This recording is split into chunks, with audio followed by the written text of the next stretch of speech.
Hello, everyone. Welcome to the Horizon of Hope. I hope all of you are keeping well. This is our second episode on the topic strategies for walking through the valley of death.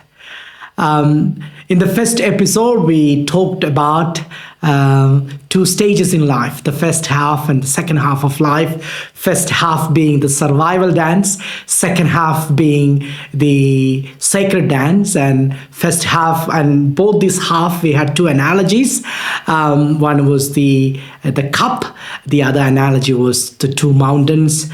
First half, we tried to design the outside of the cup. Second half, we break that cup.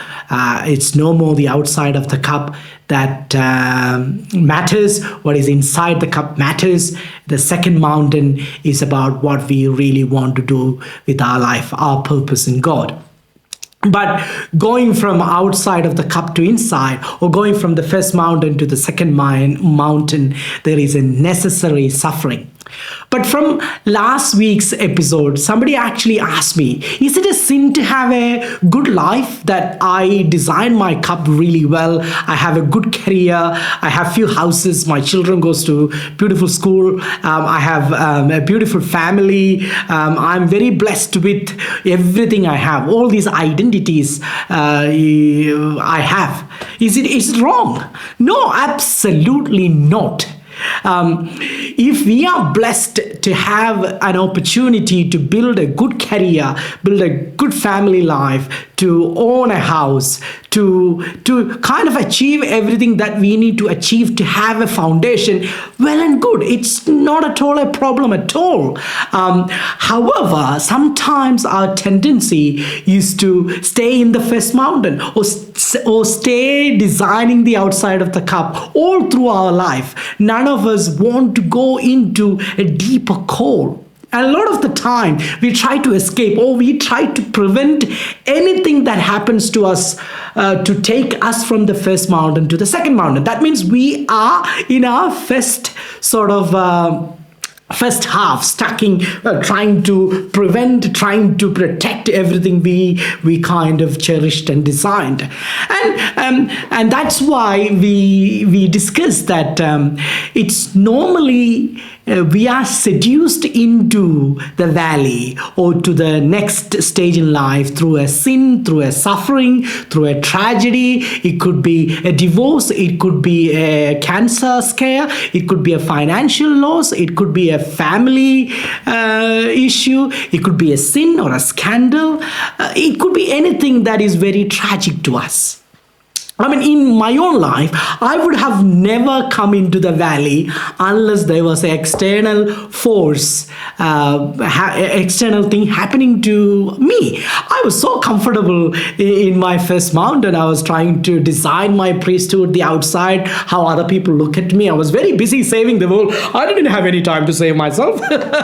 So I tried to protect the image I created in the first 5 years of my priesthood. And I would have never thought I will ever receive the deeper call. And I thought I was perfect in the first mountain, I'm a very successful priest. But then through an experience of tragedy, I had to come out of the first mountain, come tumbling down into the valley. Everything I created as a priest, all the image I created about myself as a priest had to be broken. So now I came to the valley. And when I talk to you about this whole strategies, it doesn't come from a textbook. It actually comes from my personal experience. Now, whatever that helped me, I'm just sharing with you. A lot of the time, there is strategies for first half, there is strategies for second half. There is nobody talks about, yes, you committed a sin, you are guilty, you are going through trouble, and it is your own making. Now, do you have a second chance? Can you rebuild? Now, you are in darkness and shame and pain and alone. How can you navigate this? Nobody taught me that. Nobody was there to help me except these two books who helped me. It's okay to break. It's okay to tumble down to the valley. And in the valley, you can survive for a certain time before you climb the next mountain. So last week we discussed the first strategy as to build an ark. So intentionally, deliberately, we build an ark in order to survive this valley of darkness. We deliberately unfriend certain people, sometimes move from one state to the other. We delete certain accounts. We become intentionally focused on surviving our own life self-care. And that is okay. That is perfectly okay. We build an ark where we are safe. Now, that's our first sort of strategy that I discussed last week. The second strategy is to have a narrative framework to tell the story of our valley. To have a narrative framework to tell the story of our valley. Why? Because by telling the story, we find meaning in our lives. To tell any story, we need a plot. Well, I'll make it. I will simplify it. What I'm trying to say is that in my life, one of the stories that especially at the time of Valley, that helped me was the story of Joseph. I found a lot of solace and similarity, encouragement, meaning through the story of Joseph. Joseph was sold by his brothers. Joseph was went to another country. He was in exile. There he ended up in prison. He had all these unfortunate things happening to him, and eventually he was in a better place. He came out of the valley to the second mountain where he actually lead the people. He actually even become part of the story of Israel in a very mighty way. Joseph the dreamer. Now, that story was my narrative plot. I found a lot of similarity between what I was going through and what Joseph experienced. So that story gave me a lot of hope, especially the word there. This, I think in chapter 39 of Genesis, 5 or 6 times it's been said, the Lord was with Joseph. The Lord was with Joseph.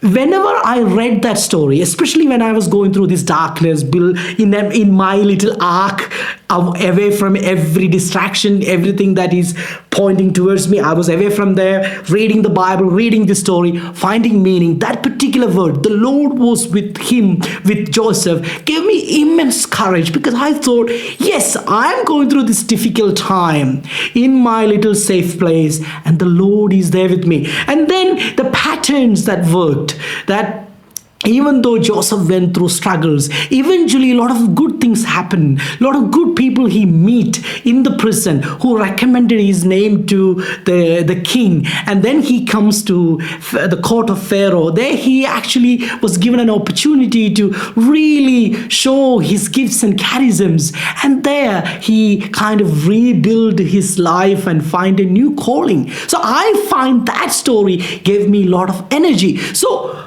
find a narrative that kind of helps us in our situation. And our situations are very peculiar. Now, some of you may be going through a righteous suffering that you were misunderstood.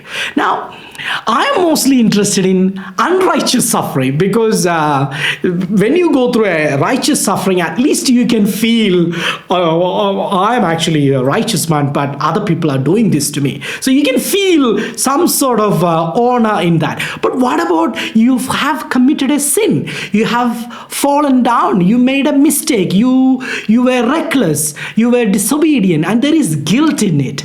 Is there hope for you? Of course there is hope. Let's look at the story of David. So maybe the story of David becomes your narrative through which you tell the story of your valley. We need a narrative to tell the story of the valley, to tell the darkness there, to tell the shame there, to tell the guilt there, to tell the pittiness there, and also to build a hope out of that. So maybe the story of David, as soon as David realized that he has sinned, when prophet Nathan told him that you are sinned, you are that man, what he did, he went to a safe place. He created an ark. What he did, for 7 days, 7 nights he lay down on the floor. His servants came and asked him to eat and drink. He did not. And in the psalm we read, he sat in the ashes. That was his ark. I don't want to do anything. In this valley, I'm going to be there, crying out to God, trying to find, where did I go wrong? What is this teaching me? But I need that little safe place of laying down on the floor or sitting in a sackcloth in ashes. I don't want anyone to deal with me. Maybe the story of Jonah. In the book of Jonah, we read Jonah was disobedient. He didn't want to do the mission of God. So his own sin brought him a place of alienation. And what did he create?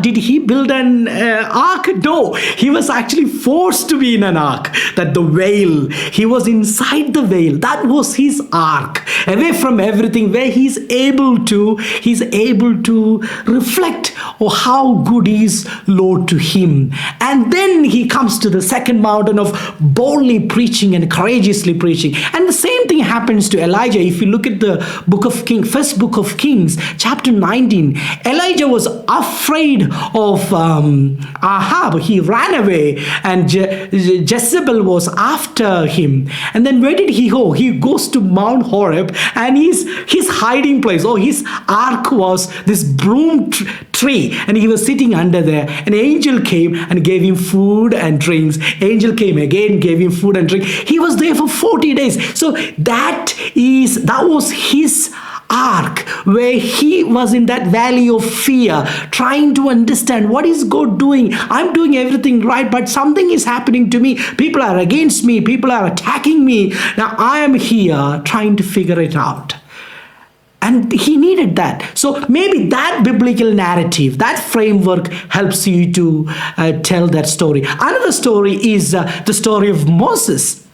Now Moses, in his first half of life, he's in Egypt. He is very favored in the court of Pharaoh. Even though he is from Israel, he is well respected there. Now then he committed a sin. He killed someone, and then he flees. Even though it was righteous anger, he killed someone. So he has to flee. And where does he go? He goes to Midian, where he meets Jethro and his daughters, and he marries Zipporah. So when he leaves, that becomes his ark, where he is there. And then eventually he meets the burning bush, and then God calls him to his second mountain, where he actually goes back to the place where he was afraid to go and confront his fears, and then take on a mission to lead the people of Israel out of slavery to the promised land. See, but he had to go through that valley of darkness, of shame and fear, in that desert, waiting. And then Jethro's daughters come, and he somehow get to know them. He marries there. So that was his ark. So maybe these stories I just mentioned, David, the story of Joseph, the story of Jonah, the story of maybe St. Paul from New Testament, the story of Elijah, whatever the narrative framework which helps you to tell your story in the valley, use that.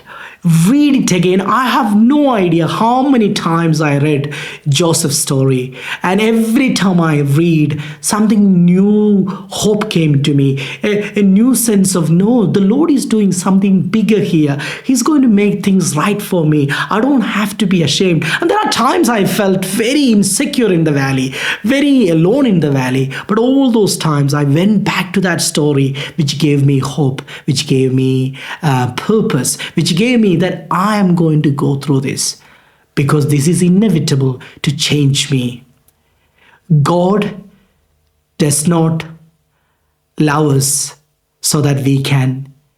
No, how do we say that? God loves us so that we can change. God doesn't love us because we changed.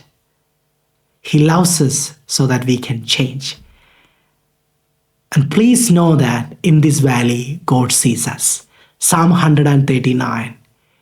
Whether we are in heaven, whether we make ourselves hell, that means we have actually sinned.